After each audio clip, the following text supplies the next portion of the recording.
सोच भाई, अपोकलिप्स आ चुका है। पर ये नया नहीं है।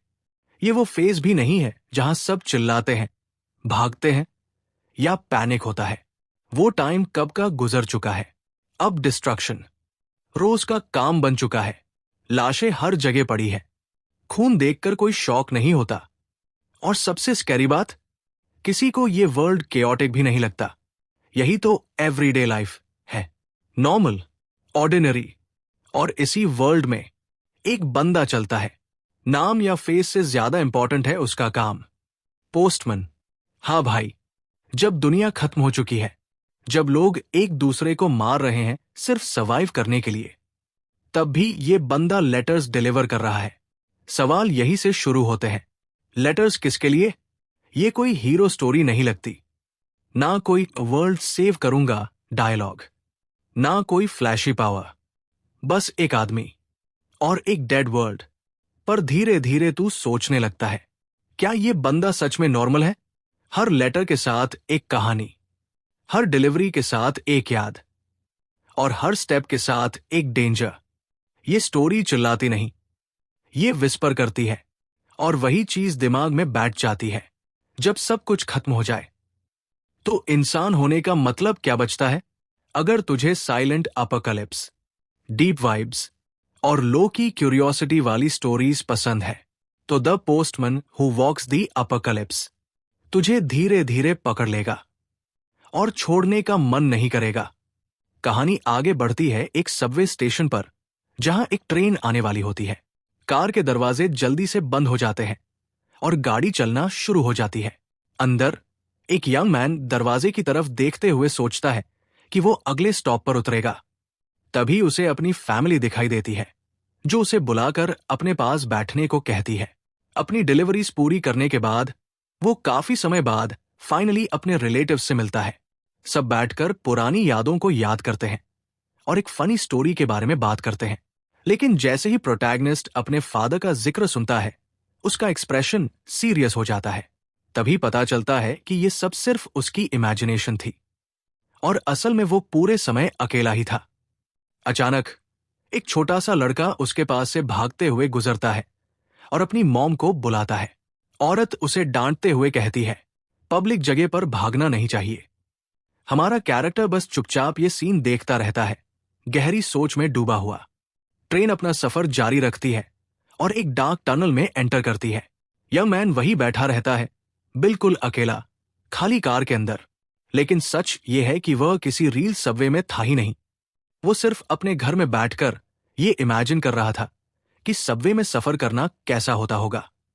फिर कैमरा उसके रूम के एक कोने में रखे हुए स्केल्टन को दिखाता है। नैरेटर बताता है कि ये जगह असल में कोई रियल होम भी नहीं है। यंग मैन उदास एक्सप्रेशन के साथ सोचता रहता है कि वो कहाँ है। असल में वो एक पूरी तरह से अबैंडन बिल्डिंग की विंडो के पास खड़ा है, क्योंकि ये लड़का एक पूरी तरह तबाह और सुनसान शहर में रहता है। बूढ़ा आदमी उसे बताया करता था कि 40 साल पहले दुनिया बिल्कुल अलग थी। वो एक सेफ और पीसफुल जगह थी, जहां लोग हार्मनी के साथ रहते थे। यंग लोग बिना किसी टेंशन के सड़कों पर फ्रीली चल सकते थे। लेकिन बिना किसी वार्निंग के एक भयानक ट्रेजेडी ने पूरी दुनिया को हिलाकर रख दिया। आसमान से बड़े बड़े और मिस्टेरियस काले पिलर्स गिरने लगे। ये अननोन चीजें बारिश की तरह गिरती रही और पूरे शहरों को बर्बाद कर दिया। लोग डर के मारे ऊपर आसमान की तरफ देखते रह गए जब वे पिलर्स नीचे आ रहे थे। उनके इम्पैक्ट से पूरे प्लैनेट पर मैसिव एक्सप्लोजन्स होने लगे। प्रोटैगनिस्ट ये सब याद करके टेंस हो जाता है। इसी तरह दुनिया एक रूइन जगह बनकर रह गई। उसे हमेशा ओल्ड मैन की कहानियां समझना मुश्किल लगता था, लेकिन जो कहानी उसे सबसे ज्यादा बेकार लगती थी वो सबवे वाली थी। उसे समझ ही नहीं आता था कि इतने सारे लोग एक छोटी सी जगह में कैसे साथ रह सकते हैं। लड़के के लिए आज के टाइम में ये सिर्फ ट्रबल को इनवाइट करना होता। इसीलिए वो सोचता है कि पीसफुल वर्ल्ड की कहानी बिल्कुल नॉनसेंस है। शांति का एरा बहुत पहले खत्म हो चुका है और वो कभी वापस नहीं आने वाला। फिर भी यंग मैन सपना देखता रहता है कि एक दिन वो सबवे में राइड करेगा। वो इमेजिन करता है कि अंडरग्राउंड टनल से गुजरना कैसा होता होगा। तभी अचानक उसे किसी के फुटस्टेप्स की आवाज सुनाई देती है। वो तुरंत वॉल के साथ चिपक जाता है और देखने की कोशिश करता है कि कौन आ रहा है। फुटस्टेप्स की रिदम से उसे समझ आ जाता है कि 2 सोल्जर्स आ रहे हैं। वो एक क्रैक से झांक कर देखता है और सोचता है कि वे लोग यहाँ क्या कर रहे हैं। यंग मैन डिसाइड करता है कि बिना किसी ट्रबल के चुपचाप निकल जाना ही बेहतर है। लेकिन एक सोल्जर अचानक रुक जाता है और बहुत सस्पिशियस तरीके से आसपास देखने लगता है। जैसे ही सोल्जर अपने पार्टनर को सिग्नल देता है, क्योंकि उसे लड़के का ट्रेल मिल गया होता है, यंग मैन समझ जाता है कि अब एनकाउंटर को अवॉइड करना पॉसिबल नहीं है। यंग मैन समझ जाता है कि अब वो कुछ भी नहीं कर सकता। जब वो फाइनली अपने आप को दिखाता है तो उनमें से एक आदमी चिल्ला पड़ता है, घबराकर पूछता है कि वो कौन है।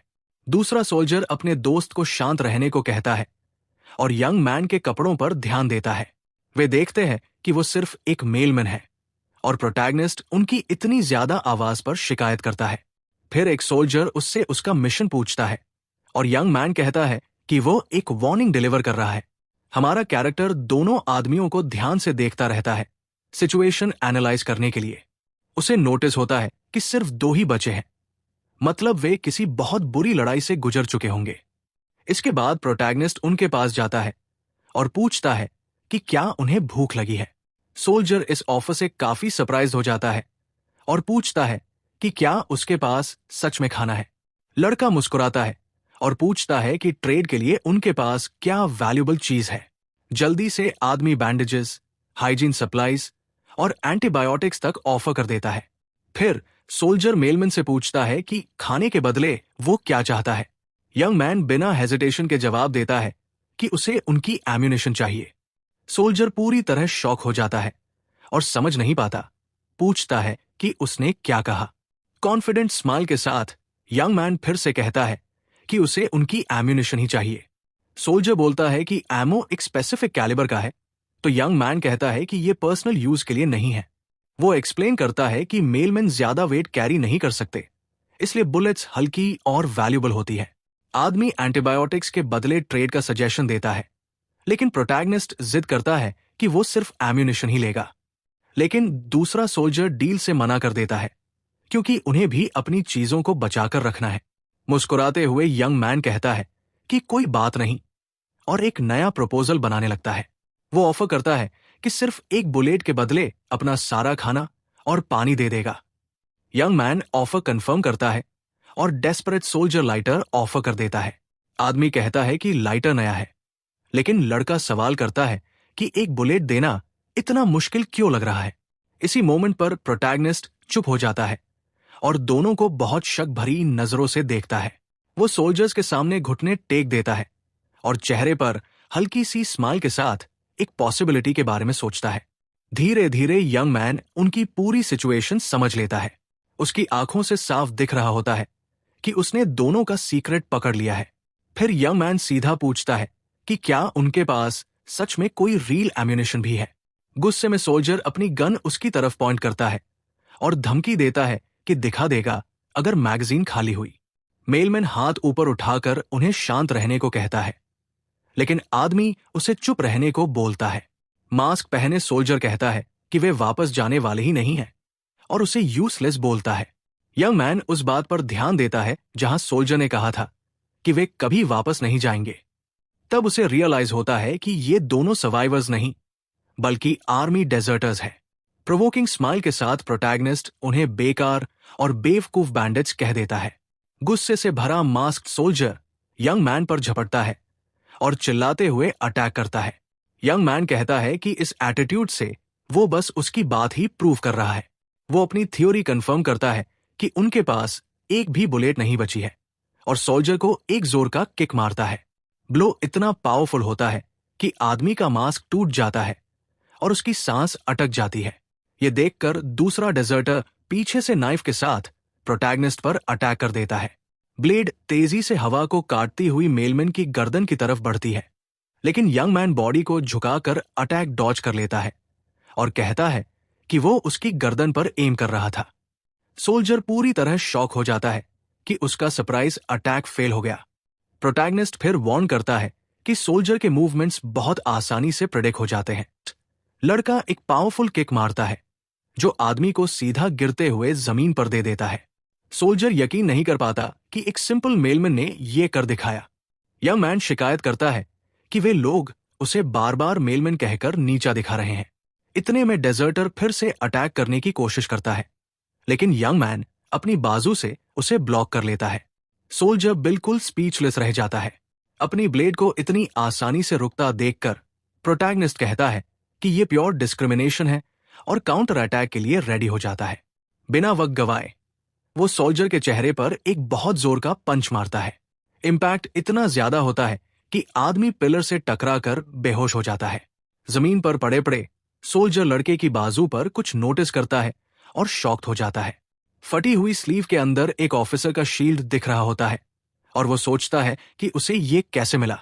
यंग मैन उस गियर को देखता है और शिकायत करता है कि सोल्जर ने एक इंपॉर्टेंट पार्ट स्क्रैच कर दिया। फिर वो पास आकर पूछता है कि इसका कॉम्पेंसेशन कैसे मिलेगा और क्या उनके पास और बुलेट्स है। यंग मैन फिर कहता है कि कॉम्पेंसेशन के तौर पर उसे एक स्पेसिफिक चीज चाहिए। इतना कहकर वो गिरे हुए सोल्जर का वेपन उठा लेता है और दूसरे आदमी को दिखाता है। आदमी शॉक में आ जाता है क्योंकि वह पिस्तौल को हंटर का वेपन पहचान लेता है। घबराकर डेजर्टर पूछता है कि लड़का असल में कौन है और वो सिर्फ मॉकिंग स्माइल के साथ घूर कर देखता है। यंग मैन कहता है कि वो बस एक ऑर्डिनरी मेलमैन है, बिल्कुल दूसरों जैसा। आदमियों से निपटने के बाद वो अपनी फटी स्लीव देखता है और सोचता है कि उसे कितनी डांट पड़ेगी। फिर वो अपना कोट उतार देता है और सोचता है कि अभी के लिए सिलने का कोई तरीका ढूंढना पड़ेगा। लेकिन उसे अफसोस होता है कि शील्ड के डैमेज के बदले सोल्जर से और चीजें नहीं ले पाया। कम से कम रिपेयर के लिए काफी मिल गया और वो अपना सफर जारी रखने का फैसला करता है। स्ट्राइक में अब सिर्फ 3 घंटे बचे होते हैं और यंग मैन बर्बाद शहर से गुजरता हुआ आगे बढ़ता है। जैसे ही वो एक बड़ी दीवार के पास पहुंचता है, एक गार्ड चिल्लाकर उसे तुरंत रुकने को कहता है। दीवार के ऊपर 2 लुकआउट्स उसे देख रहे होते हैं, जिनमें से एक उसकी तरफ वेपन पॉइंट करता है। एक गार्ड सोचता है कि एक मेलमैन यहां क्या कर रहा है, क्योंकि किसी डिलीवरी की उम्मीद नहीं थी। प्रोटैगनिस्ट फिर अपना लेटर ऊपर उठाकर लुकआउट्स को दिखाता है। दोनों आदमी हैरान हो जाते हैं कि उसके पास सच में डिलीवरी है। यंग मैन वार्न करता है कि ये एयर स्ट्राइक अलर्ट है और उनके पास बहुत कम टाइम है। छोटा लुकआउट अजीब मानता है कि मेलमैन ऐसी वार्निंग डिलीवर कर रहा है और अपने पार्टनर से कमेंट करता है। दूसरा आदमी समझाता है कि उसकी प्रेजेंस का मतलब है कि एक बड़ा पिलर गिरने वाला है। गार्ड की देरी देखकर यंग मैन अनाउंस करता है कि वो खुद अलार्म ट्रिगर करेगा। इतना कहकर वो अपना शील्ड एक्टिवेट करता है, जो लाल रोशनी में चमक उठता है और लुकआउट घबरा जाता है। मेटल गेट जोर जोर से आवाज करता हुआ ऊपर उठने लगता है और पूरी तरह खुल जाता है। गार्ड डिलीवरी मैन को जल्दी से अंदर जाने को कहता है, जहां जगह कंपैरेटिवली सेफ लग रही होती है। इसके बाद यंग मैन अकेला अंदर जाता है और हॉलवे से नीचे चलता है, जबकि लुकआउट पीछे ही रह जाता है। उस पल वो ऊपर देखकर हेडक्वार्टर्स की स्ट्रक्चर ऑब्जर्व करता है। स्टील सीलिंग देखकर यंग मैन इंप्रेस हो जाता है कि ये जगह इतनी देर तक कैसे टिक पाई। अचानक अलार्म बजता है और रेजिडेंट्स को डाउट होने लगता है कि क्या लड़का सच में मेलमैन है। एक छोटी लड़की डर के साथ सब कुछ देखती है और कहती है कि वह इसी जगह जिंदा रहना चाहती है। प्रोटैगनिस्ट शांत रहता है और आसपास के लोगों के मलिशियस कमेंट्स को इग्नोर करता है। फिर मास्क्ड आदमी यंग मैन को अपने डायरेक्ट सुपीरियर के पास ले जाता है। वॉचफुल नजरों से यंग मैन सोचता है कि क्या वही असली लीडर है।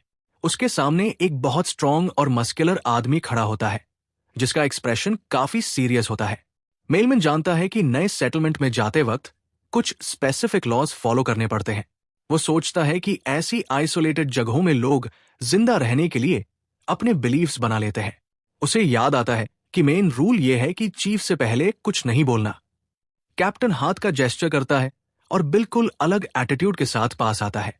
फिर हंसते हुए यंग मैन के कंधे पर हाथ रखकर उसे ड्रिंक के लिए इनवाइट करता है। अब बार के अंदर आदमी पूछता है कि क्या सच में इस रीजन में एक ब्लैक पिलर गिरने वाला है। प्रोटैगनिस्ट हेडक्वार्टर्स का डेटा दिखाता है और वार्न करता है कि अराइवल टाइम 2 आवर्स का है। पेपर्स देखकर लीडर मानता है कि उसे लिखे हुए नंबर्स का कोई मतलब समझ नहीं आ रहा। तब वो आदमी यंग मैन को घूरकर देखता है और कहता है कि डेटा का असली मीनिंग उसे ही पता होगा। लोकल लीडर पूछता है कि उनके घर पर अटैक से बचने के चांसेस क्या है। यंग मैन कहता है कि उसे कुछ भी नहीं पता और वो सिर्फ एक ऑर्डिनरी मेलमैन है। लेकिन चीफ इस बात पर बिल्कुल कन्विंस नहीं होता और यंग डिलीवरी मैन से एक सिंसियर आंसर डिमांड करता है। आंसर न मिलने पर वो आदमी इरिटेट हो जाता है और उसे तुरंत वहां से निकल जाने को कह देता है। शांत रहकर मेलमैन सेकंड रूल याद करता है, जो ये है कि कभी भी उनके अफेयर्स में इंटरफेयर नहीं करना। वो झुककर बैठता है और कहता है कि चाहे वो जाना भी चाहे, फिर भी उसका काम अभी बाकी है। लीडर पूछता है कि क्या ये गवर्नमेंट मैटर है, और यंग मैन कहता है कि कुछ उसी जैसा है। अपने बैग से वह एक डिवाइस निकालता है जो पिलर्स की इंपैक्ट फोर्स को मेजर करता है। चीफ सोचता है कि सीलिंग इंटरफियर करेगी, लेकिन यंग मैन कहता है कि वे डेटा कंपेयर करते हैं। मेलमैन समझाता है कि पिलर्स लिविंग चीजों जैसे होते हैं और सीलिंग मदद नहीं करेगी। वो आगे कहता है कि वे धीरे एक्ट करते हैं और स्पेसिफिक टारगेट्स पर लैंड करते हैं। यंग मैन वार्न करता है कि उनके पास सिर्फ 1 आवर और 50 मिनट्स है और पूछता है कि अब वे क्या करने वाले हैं। प्रोटैगनिस्ट सोचता है कि जब भी कोई आउटसाइडर आता है, हमेशा यही होता है। कई रेजिडेंट्स नए आए यंग मैन के साथ आइटम्स ट्रेड करने के लिए जमा हो जाते हैं, लेकिन मेलमैन सबको बताता है कि उसे सिर्फ एम्यूनिशन चाहिए। अचानक वो भीड़ के बीच से कुछ अजीब फिगर्स को आते हुए नोटिस करता है। कोई उसे एक डार्क कॉर्नर से बुलाता है और यंग मैन मुड़कर देखता है कि कौन है। एम्यूनिशन न होने पर वो स्ट्रेंजर ट्रेड के लिए ग्रेनेड ऑफर करता है और वो बस इस ऑफर पर सोचने लगता है। लीडर ग्रेनेड के ट्रेड पर सवाल उठाता है, कहता है कि शायद वो ठीक से काम भी न करे। यंग मैन ग्रेनेड ले लेता है और कॉन्फिडेंट स्माइल के साथ कहता है कि वो सिर्फ देखकर ही बता सकता है कि ये काम करता है। लीडर फिर पूछता है कि वो अब तक गया क्यों नहीं, और यंग मैन जवाब देता है कि वो यही रुकने वाला है। स्माइल के साथ वो आदमी कहता है कि उसे मेलमैन से, जो बस यहां से गुजर रहा है, एक फेवर चाहिए। तभी एक लड़की जिसके पीठ पर राइफल है, प्रोटैगनिस्ट को अपना नाम जैंग हुई बताती है।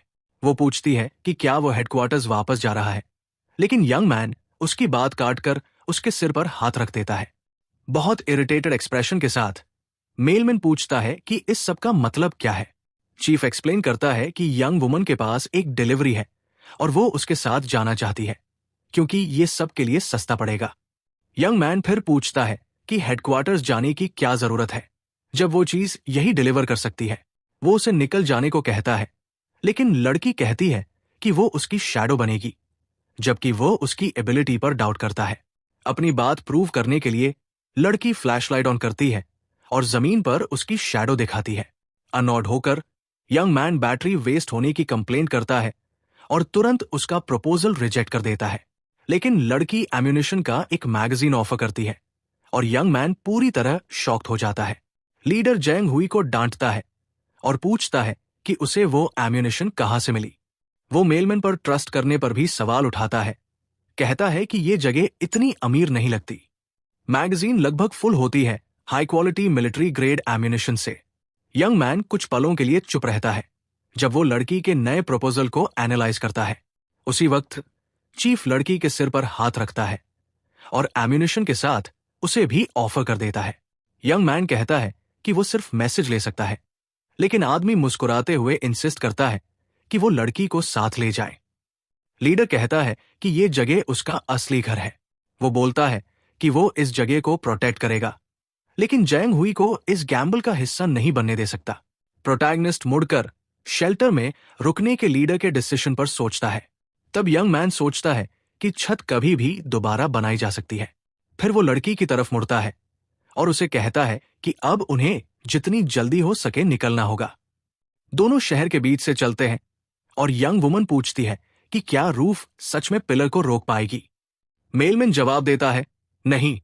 तब लड़की पूछती है कि फिर उसने उन्हें सच क्यों नहीं बताया। यंग मैन उसे समझाता है कि उसने पहले कुछ न कहने के 2 रीजंस थे। पहला, वो लोग चाहे वो कुछ भी कह देता, वहां से जाने वाले नहीं थे। और दूसरा, इस दुनिया में हमेशा चीजों के ठीक हो जाने का एक छोटा सा चांस होता है। अटैक में अब सिर्फ 30 मिनट्स बचे होते हैं और उसे याद आता है कि इसी तरह वो जिंदा बचा था। आसमान पूरी तरह लाल हो जाता है और तबाह शहर में एक बहुत बड़ा रोर गूंज उठता है। उसी वक्त ग्लास में रखी ड्रिंक कांपने लगती है और कोई पूछता है कि क्या कैप्टन सच में इस खतरे से भागने वाला नहीं है। शेल्टर का लीडर काउंटर पर बैठा रहता है और कहता है कि रूफ फिर से सबको बचा लेगी। इतना कहकर मास्क्ड मैन एक सिप ऑफर करता है, जबकि बार का माहौल और ज्यादा टेंस होता जाता है। फिर वो बड़ा आदमी पूछता है कि क्या मेलमैन ने जाने से पहले कोई और इंपॉर्टेंट बात कही थी। लीडर सीलिंग की तरफ देखता है और सोचता है कि ऐसी स्ट्रक्चर हमेशा दोबारा बनाई जा सकती है। जब प्रोटैगनिस्ट चलता है, नैरेटर एक्सप्लेन करता है कि हीरो चीजों को दोबारा बनाने में विश्वास रखता है। अपना ग्लास पकड़े हुए लीडर अपने मिस्टीरियस वर्ड्स का असली मतलब अपने तक ही रखता है। कॉन्वर्सेशन आगे बढ़ती है और मास्क्ड मैन पूछता है कि क्या उस आइसोलेटेड जगह पर अभी भी कुछ खाने को बचा है।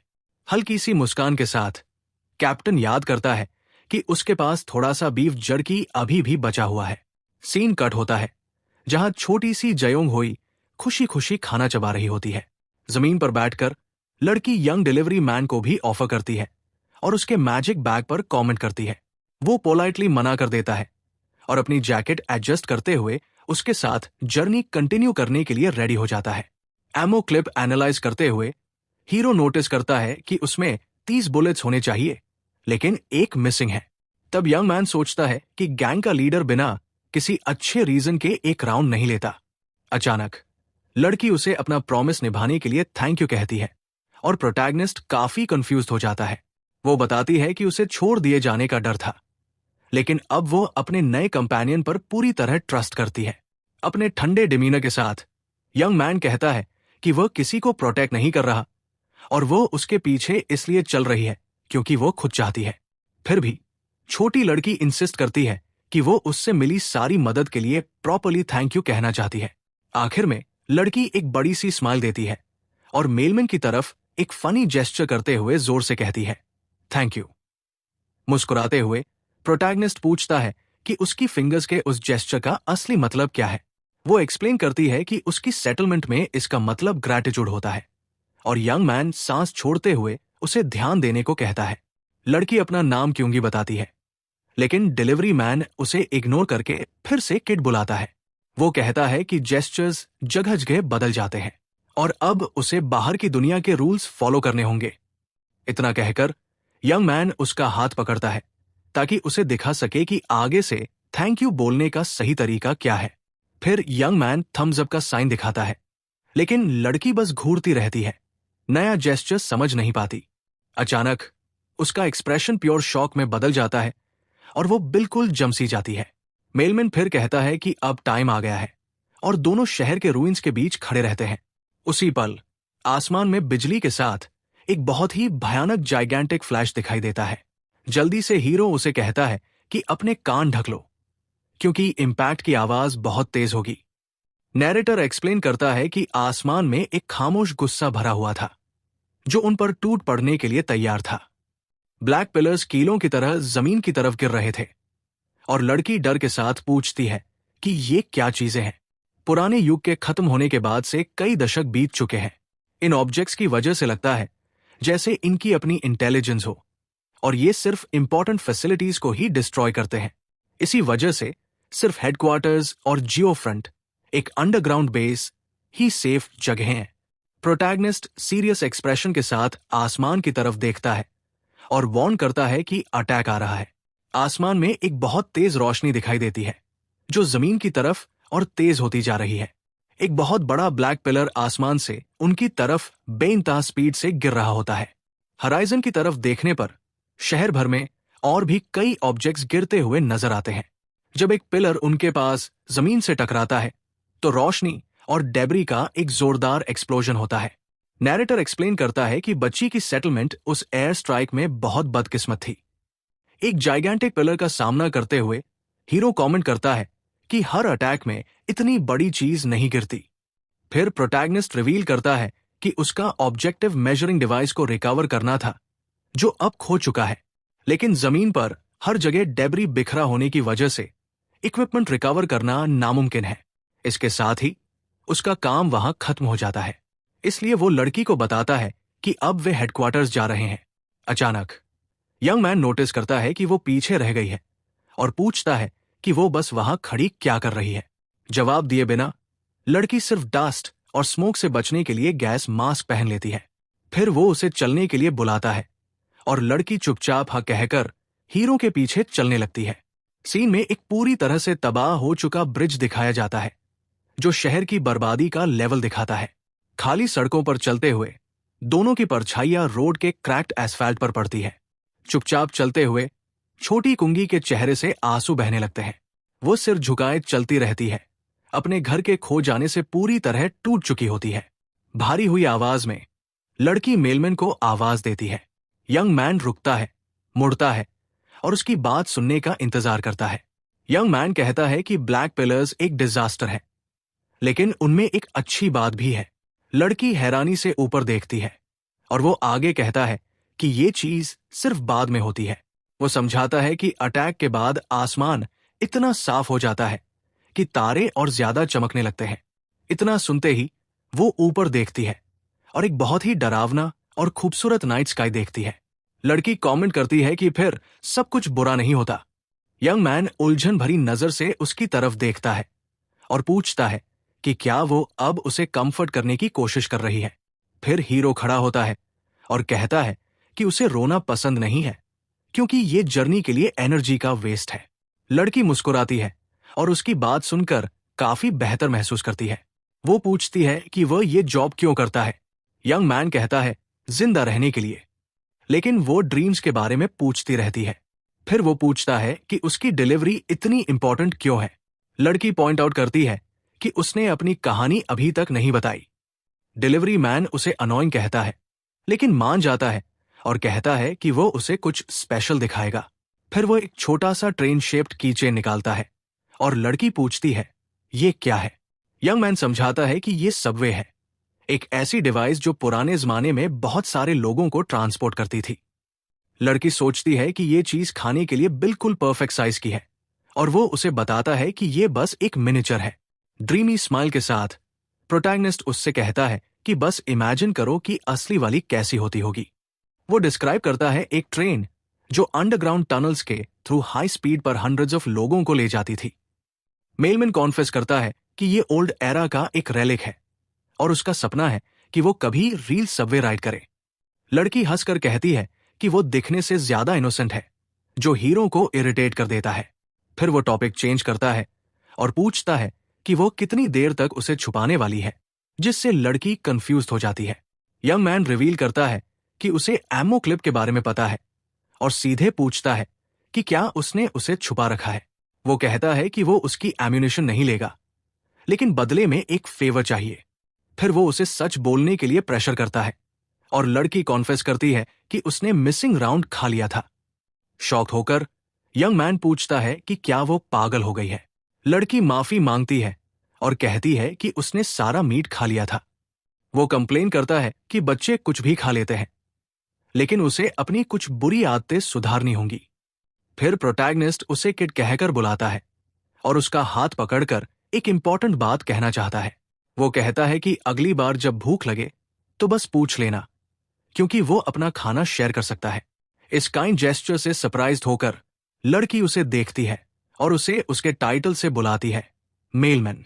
अचानक वो लड़की को पकड़ लेता है और सीरियस एक्सप्रेशन के साथ ऊपर देखता है। तभी वो उसे आवाज देती है। यंग मैन साइलेंस मांगता है और कहता है कि एक भी मसल मूव ना करे, जिससे लड़की और ज्यादा कंफ्यूज हो जाती है। दीवार के पीछे छुपते हुए वो एक्सप्लेन करता है कि दुनिया का कोलैप्स सिर्फ एयर स्ट्राइक्स की वजह से नहीं हुआ था। उसी पल पिलर से पैदा हुए 2 ब्लैक मॉन्स्टर्स सामने आ जाते हैं और वो वार्न करता है कि पास में और भी हो सकते हैं। फिर यंग मैन कहता है कि वो सिचुएशन को जितना हो सके चुपचाप हैंडल करेगा और अटैक करने के लिए आगे बढ़ता है। बहुत केयरफुल स्टेप्स के साथ प्रोटैगनिस्ट बिना कोई आवाज किए क्रीचर्स के पास पहुंचता है। एक क्रीचर अचानक अपना सिर घुमाता है, क्योंकि उसे उन दोनों की प्रेजेंस महसूस हो जाती है। मेलमैन सरप्राइज्ड हो जाता है, क्योंकि उसे नहीं लगा था कि मॉन्स्टर उसका अप्रोच नोटिस कर लेगा। अनएक्सपेक्टेडली छोटी कोंगी अपनी राइफल एम करती है और सीधे डार्क क्रीचर की तरफ पॉइंट करती है। एक डेफनिंग फ्लैश के साथ वेपन से शॉट फायर होता है, जो सीधा मॉन्स्टर की तरफ जाता है। हीरो पूरी तरह शॉक हो जाता है जब वो छोटी लड़की को इतने बड़े वेपन से शूट करते देखता है। शॉट क्रीचर को डेड ऑन हिट करता है और यंग मैन रियलाइज करता है कि उसके पास पूरे टाइम एम्यूनिशन थी। लड़की वेपन पकड़े रहती है, जो भी आगे आए उसके लिए रेडी, और प्रोटैगनिस्ट मुस्कुराता है उसे सच छुपाने के लिए फूल कहकर। ये देखकर बाकी क्रीचर्स गुस्से और तेजी के साथ उनकी तरफ दौड़ते हैं। नाइफ हाथ में लेकर यंग मैन कॉम्बैट के लिए तैयार हो जाता है और मॉन्स्टर के पहले स्ट्राइक को डॉज करता है। वो अटैक से डिफेंड करता है, लेकिन रियलाइज करता है कि अभी एक और क्रीचर को गिराना बाकी है।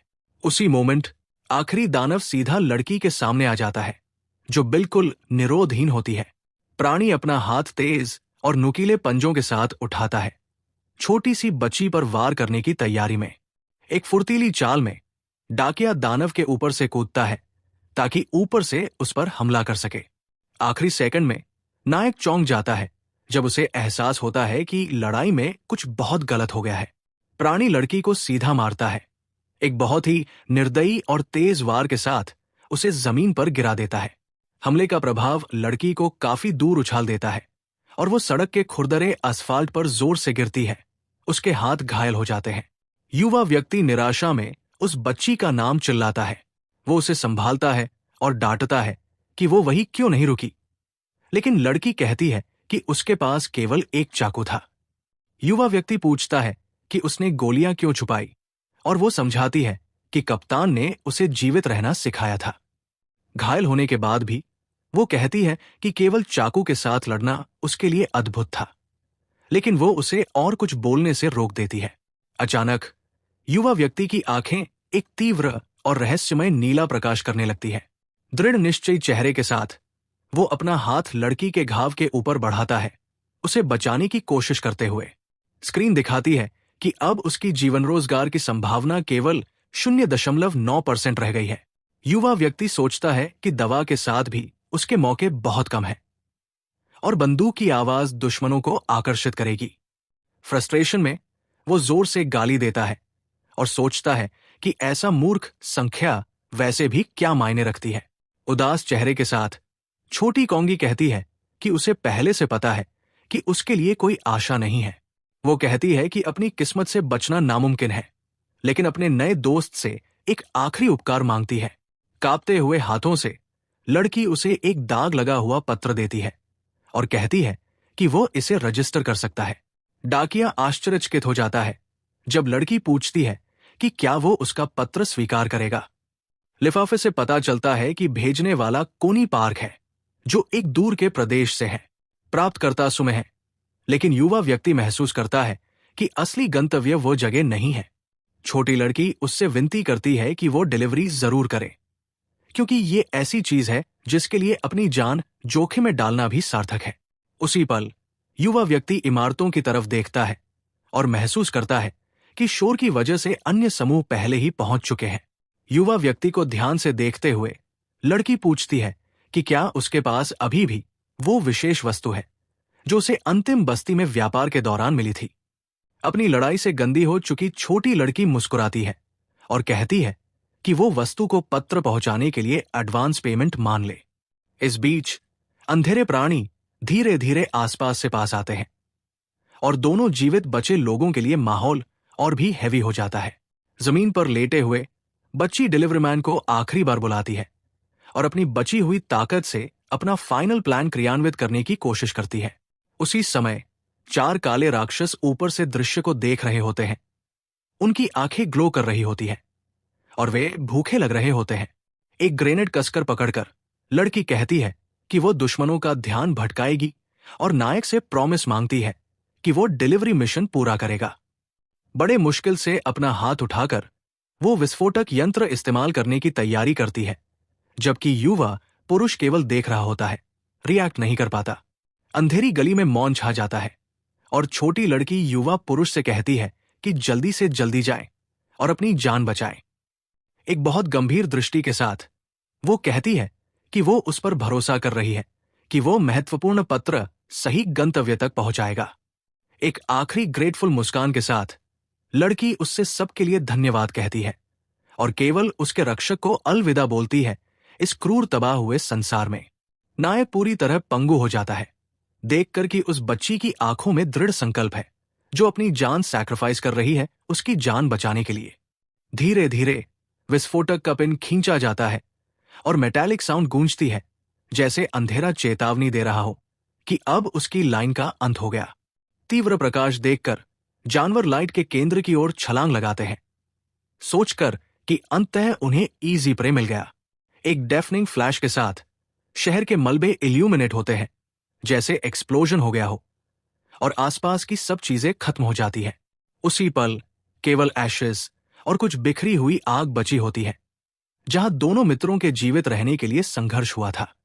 अचानक एक राक्षस ब्लास्ट से सर्वाइव करता है और नायक के सामने आता है, एक रेड आई के साथ जो पूरी नफरत से ग्लो कर रही होती है। मर्सी दिखाए बिना डिलीवरीमैन राक्षस को असफाल्ट पर इमेंस फोर्स और पेंट अप रेज के साथ फिनिश करता है और दुश्मन के अवशेषों से एक ग्लोइंग स्फीयर कलेक्ट करता है। युवा पुरुष कहता है कि अंततः उसने एक अपोनेंट पाया जिसका कोर मूल्यवान था। मलबे के बीच अकेला खड़ा युवा पुरुष डिसोलेट हराइजन की ओर देखता है और पत्र सिक्योर करता है, जो अब उसकी टॉप प्रायोरिटी बन गया है। चांद को देखकर डाकिया सोचता है कि आने वाले समय में नींद आसानी से नहीं आएगी। सब कुछ देखने के बाद कहानी हमें नए सरकारी कॉम्प्लेक्स में ले जाती है, एक विशाल जगह टेक्नोलॉजी से भरी हुई। हम देखते हैं एक बड़ा ब्लैक स्ट्रक्चर आंगन के केंद्र में, जो मुख्य भवन लगता है। अंदर नायक लिफ्ट से निकलता है गंभीर भाव के साथ, उसके बाल आंखों को ढक रहे होते हैं। अचानक एक मुस्कुराता व्यक्ति अपीयर होता है और उसका नाम लेकर बुलाता है, रिवीलिंग करता है कि वो जॉन्ग कुक है। सुपीरियर को डायरेक्टर वे कहते हैं। डायरेक्टर युवा पुरुष के ग्लूम को नोटिस करता है, लेकिन मजाक करता है कि वो महीने का बेस्ट है। फिर वो याद दिलाता है एक विशेष मीटिंग के बारे में जो जल्दी होने वाली है और कहता है कि वो जाए। युवा पुरुष कहता है कि आज वो बहुत टायर्ड है, लेकिन डायरेक्टर इंसिस्ट करता है कि बैठक में भाग ले। थोड़ी चॉइस के साथ नायक केवल अग्री करता है और प्रेजेंटेशन वेन्यू की ओर जाता है। मीटिंग रूम में डायरेक्टर अपनी एक्सप्लेनेशन शुरू करता है सब मेल कैरियर्स के सामने। इस बीच यंग हीरो सब कुछ साइलेंटली ऑब्जर्व करता है। उसका एक्सप्रेशन बहुत थॉटफुल होता है। छोटी कंगी का इमेज उसके दिमाग में आता है और वो याद करता है उसका फेस डार्कनेस में। वो याद करता है उनकी बात के बारे में कि कैसे जेस्चर्स का मीनिंग सेटलमेंट्स के बीच चेंज होता है और कैसे लड़की ने अपनी जान सैक्रिफाइस की ग्रेनेड यूज करके ताकि वो लेटर के साथ एस्केप कर सके। हैवी हार्ट के साथ वो अपना हाथ उठाता है और कहता है कि उसके पास डायरेक्टर के लिए एक क्वेश्चन है। सुपीरियर क्वेश्चन अलाउ करता है और एक कोलीग पूछती है मिशन के लिए व्हीकल्स यूज करने के बारे में। वो एक्सप्लेन करती है कि डिलीवरी का वेट काफी सिग्निफिकेंट होगा और सब कुछ फुट से कैरी करना मुश्किल होगा। डायरेक्टर कहता है कि इंफॉर्मेशन अभी इंटरनल है, लेकिन वो प्लान टीम को रिवील करेगा। फिर वो एक मैप की तरफ पॉइंट करता है और न्यू डिलीवरी मिशन के लिए प्लान राउट दिखाता है। स्माइल के साथ सुपीरियर रिवील करता है कि मिशन पॉसिबल है क्योंकि वह सबवे यूज करेंगे। प्रोटैगनिस्ट शॉक में है क्योंकि उसका बिगेस्ट ड्रीम था एक ट्रेन राइड करना। डायरेक्टर बताता है कि सबवे रीबिल्ड हो रही है और यंग मैन अटर शॉक में है। वाइड आइज के साथ वो न्यूज बैरली बिलीव कर पा रहा है जो अभी सुना। सुपीरियर एक्सप्लेन करता है कि अल्टीमेट गोल है 100 मिलिट्री सप्लाईज ट्रांसपोर्ट हो रहे हैं करना एरिया के थ्रू। वो कंटिन्यू करता है और कहता है कि फुल रिकंस्ट्रक्शन से पहले कुछ प्रीलिमिनरी वर्क नेसेसरी है। उसी वक्त एक आदमी सूट में अपीयर होता है और अनाउंस करता है कि सिर्फ एक्सीलेंट रिकॉर्ड वाले मेल कैरियर्स ही पार्टिसिपेट कर सकते हैं। ग्लासेस वाला ऑफिसर रिवील करता है कि मिशन एक प्री सिलेक्शन प्रोसेस है रिक्रूटमेंट के लिए। प्रोटैगनिस्ट तब रियलाइज करता है कि उसने वो आदमी पहले कभी नहीं देखा और वंडर करता है कि वो किस डिपार्टमेंट से है। डायरेक्टर तब कहता है जो इंटरेस्टेड है मिशन में वो नेक्स्ट रूम में मूव करें। स्माइल के साथ यंग मैन सोचता है कि शायद उसका सबवे देखने का सपना फाइनली सच हो गया। कीचेन देखकर वो एक्साइटेड होता है कि फाइनली ट्रेन अप क्लोज देखने का चांस मिलेगा। यंग मैन फिस्ट क्लेंच करता है और ज्यादा एक्साइटेड हो जाता है सोचकर कि सबवे राइड का पॉसिबिलिटी है। अचानक सूट वाला ऑफिसर अपना हाथ एक्सटेंड करता है और डिलीवरी मैन को रूम से लीव करने से रोकता है। यंग मैन को शोल्डर से होल्ड करके वो कहता है कि प्रोटैगनिस्ट एक एक्सेप्शन है और वो अदर्स के साथ नहीं जाएगा। सीरियस लुक के साथ आदमी उसका फुल नेम लेकर बोलता है। एटमॉस्फेयर और टेंस हो जाता है। नेक्स्ट रूम का डोर क्लोज हो जाता है और यंग मैन पीछे छोड़ दिया जाता है। सिचुएशन बिल्कुल समझ नहीं पा रहा। ऑफिसर एक्सप्लेन करता है कि उसने ऑर्डर्स रिसीव किए हैं कि मिशन डायरेक्टली जंको को असाइन करे। हीरो सस्पिशियस हो जाता है और फील करता है कि उस जगह कुछ बहुत स्ट्रेंज हो रहा है। फिर आदमी उससे क्लिपबोर्ड देता है और कहता है कि यंग मैन एक स्पेसिफिक एरिया का इंचार्ज होगा। मिशन कोऑपरेटिव जोन में है गवर्नमेंट के साथ और यंग मैन टास्क को बहुत इजी पाता है। फिर वो डायरेक्टर को याद करता है और रियलाइज करता है कि शायद उसका बॉस ने उसके लिए कुछ स्ट्रिंग्स पुल किए हों। यंग मैन सोचता है कि बॉस ने उसे सेफ मिशन पे रखा ताकि प्रोटेक्ट हो जाए और पूछता है कि क्या अब स्टार्ट कर सकते हैं। लेकिन ऑफिसर क्लिपबोर्ड वापस ले लेता है और कहता है कि वो जॉब किसी और को देगा, leaving young man confused. Delivery man question करता है कि इतना सब एक्सप्लेन क्यों किया अगर वो काम उसके लिए नहीं था, और आदमी कहता है कि वो ऑर्डर्स थे। अधिकारी कंफर्म करता है कि उसे आदेश मिला था यंग मैन को कन्विंस करने का, लेकिन फाइनल डिसीजन की कौन जाएगा वो उसका है। परेशान होकर प्रोटैगनिस्ट रियलाइज करता है कि सूट वाला आदमी उसे मिशन नहीं देगा और सोचता है कि ये सब मजाक है। चश्मा वाला आदमी कमेंट करता है कि उसने मेलमैन का पास्ट इन्वेस्टिगेट किया और उसका रिकॉर्ड बहुत क्लीन पाया। वो फाइल दिखाता है और कहता है कि समस्या ये है कि रिकॉर्ड इतना क्लीन है जैसे वो पहले एग्जिस्ट ही नहीं करता था। इसके साथ अधिकारी स्पेकुलेट करना शुरू करता है कि ऐसी वेल हिडन आइडेंटिटी सिर्फ दो चीजों का मतलब हो सकती है, या तो यंग मैन महान शक्ति का मालिक है या फिर उसके स्ट्रॉन्ग कनेक्शंस हैं, और वो आदमी उन लोगों से नफरत करता है जो कनेक्शंस का उपयोग करते हैं।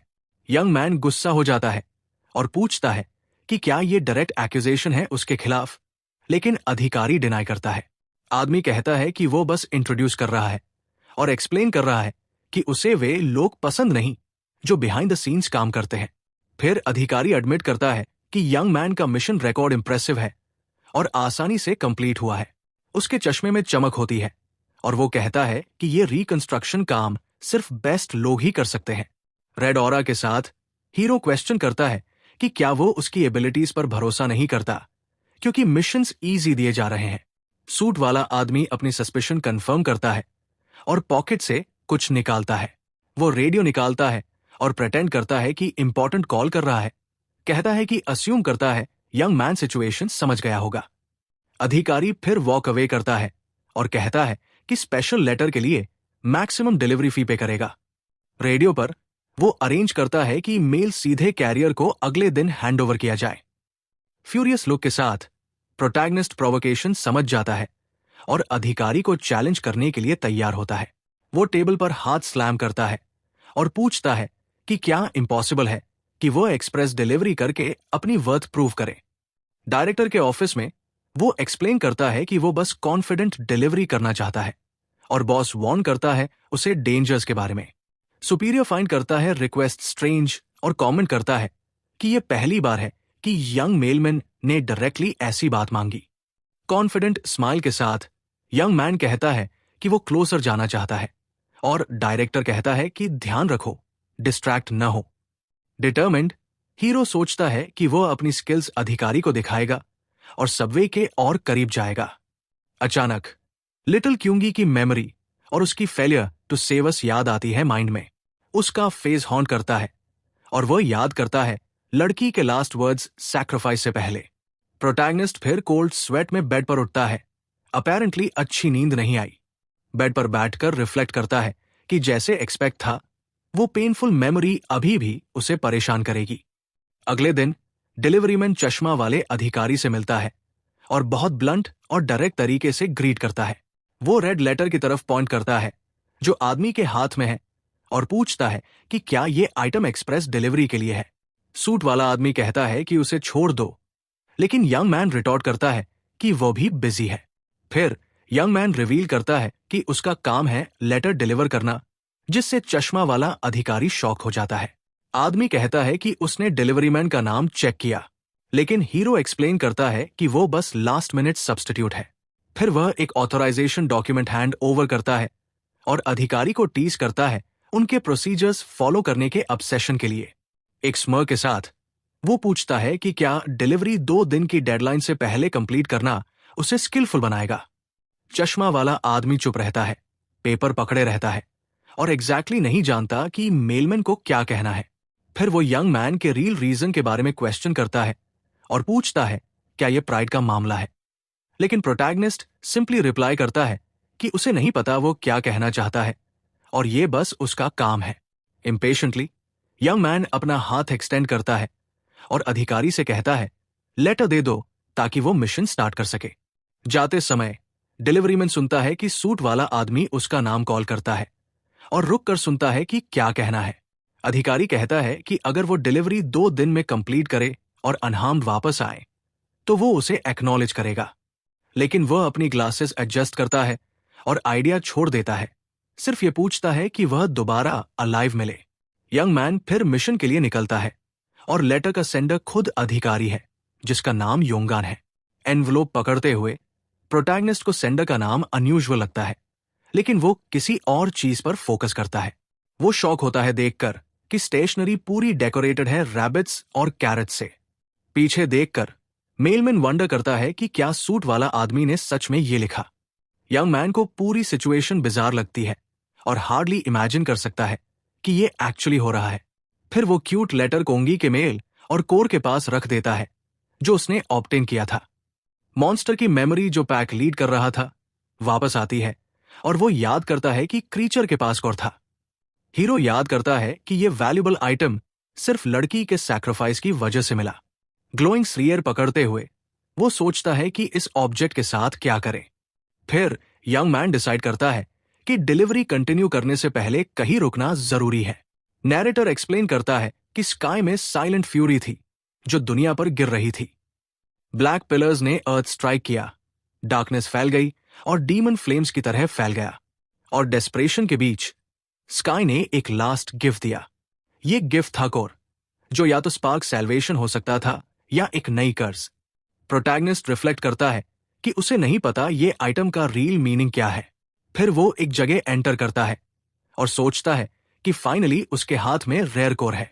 लेकिन समस्या ये है कि वो कोर्स की वैल्यू नहीं देख सकता और वंडर करता है कि क्या ये यूजलेस है।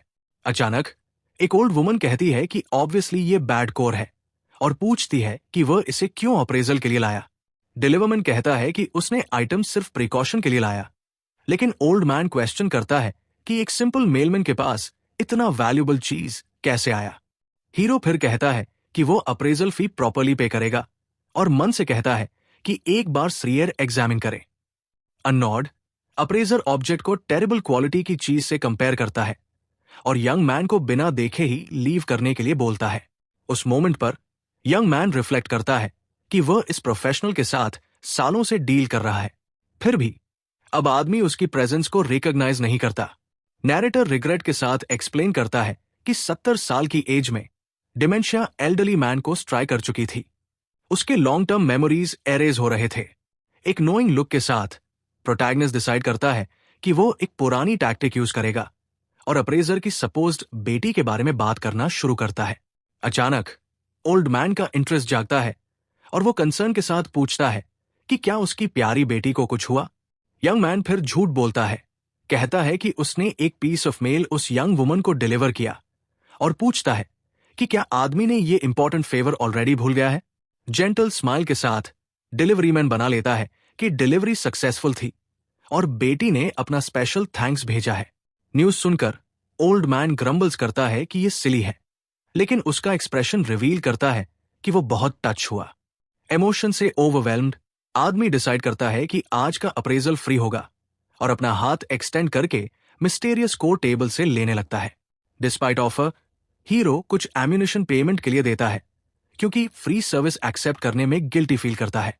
आदमी को ऑब्जर्व करते हुए यंग मैन कॉन्फेस करता है कि उसने एक्चुअली अपने कॉन्टैक्ट की सो कॉल्ड बेटी से कभी नहीं मिला। नेक्स्ट पार्ट चाहिए तो कमेंट करो।